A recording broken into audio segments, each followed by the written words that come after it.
Hello guys, today we discuss very important topic which is personal finance. So आज के इस video में हम जानेंगे पर्सनल फाइनेंस क्या होता है, why it is important for everyone and how to manage it.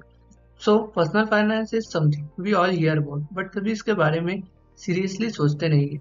तो आज मैं आपको बताऊंगा पर्सनल फाइनेंस को समझना क्यों जरूरी है और ये कैसे आपकी लाइफ को इम्प्रूव कर सकता है। सबसे पहले ये समझना जरूरी है कि पर्सनल फाइनेंस का मतलब सिर्फ पैसे कमाना नहीं है। It's all about managing your income, expense, saving, investment and even insurance, ताकि आप फाइनेंशियली स्टेबल एंड सिक्योर रह सके। पर्सनल फाइनेंस को समझना आपको अपनी फाइनेंशियल हेल्थ को ट्रैक करने में मदद करता है। अगर आप अपने पैसों का सही इस्तेमाल करते हैं तो आप अपने फाइनेंशियल गोल को अचीव कर सकते हैं, whether it's buying a home, planning for retirement या अपने बच्चों की एजुकेशन के लिए पैसे सेव करना हो।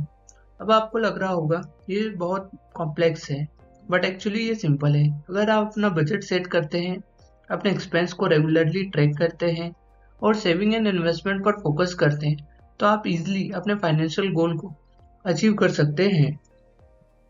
इम्पोर्टेंस, पर्सनल फाइनेंस की इम्पोर्टेंस ये है कि ये आपको फाइनेंशियली इंडिपेंडेंस देता है, पीस ऑफ माइंड देता है।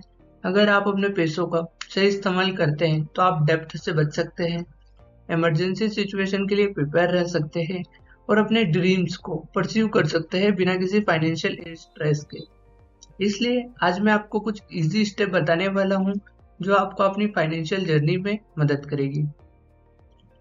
फर्स्ट स्टेप है ट्रैक योर एक्सपेंस। बहुत लोग अपने एक्सपेंस का रिकॉर्ड नहीं रखते हैं और इस वजह से वो समझ ही नहीं पाते कि उनका पैसा कहाँ जा रहा है। मतलब you need to know whether your money is going. इसके लिए आप गूगल शीट या मनी मैनेजर जैसे ऐप का यूज कर सकते हैं। हर मंथ अपने खर्चों को नोट करिए, जैसे food bills, shopping, entertainment etcetera. इससे आपको क्लियर आइडिया मिलेगा कि किस एरिया में आप अपने एक्सपेंस को कट कर सकते हैं। जनरली मैं अपने एक्सपेंस को ट्रैक करने के लिए खाता बुक का यूज करता हूँ। इससे मुझे मंथ एंडिंग में एक क्लियर आइडिया हो जाता है कि मुझे किस एरिया में कितना अमाउंट कट करना है। Second is building an emergency fund. ये एक इम्पोर्टेंट स्टेप है बिकॉज लाइफ इज अनप्रिडिक्टेबल और फ्यूचर में कभी भी कुछ भी अनएक्सपेक्टेड थिंग्स हो सकती है, जैसे मेडिकल इमरजेंसी, जॉब लॉस या और कोई फाइनेंशियल क्राइसिस। इसलिए एक इमरजेंसी फंड होना बहुत जरूरी है और इमरजेंसी फंड क्रिएट करने के लिए आप अपनी सैलरी का 3 to 5x मनी एक अनदर सेविंग अकाउंट में सेव कर सकते हैं। Third is saving and investment planning. Saving के लिए आप ऑटोमेट का यूज कर सकते हैं। इससे जैसे ही आपके अकाउंट में सैलरी क्रेडिट होगी, एक पर्टिकुलर अमाउंट आपके अनदर सेविंग अकाउंट में सेव हो जाएगा। इन्वेस्टमेंट की प्लानिंग के लिए आपको अपने गोल्स डिफाइन करना होगा कि आपको 5 साल बाद अपना घर चाहिए या रिटायरमेंट के लिए सेविंग कर रहे हैं। जब गोल्स क्लियर होंगे तो इन्वेस्टमेंट की स्ट्रेटेजी भी इजी हो जाएगी। इन्वेस्टमेंट करने के लिए आप वेरियस ऑप्शन का यूज कर सकते हैं, जैसे stock, mutual fund, bonds, even real estate. अगर आप बिगनर हैं तो आप इंडेक्स फंड से शुरुआत कर सकते हैं। इसमें आप इंडिया की टॉप कंपनी में डाइवर्सिफाइडली इन्वेस्ट कर सकते हैं with the low risk. Fourth है इंश्योरेंस।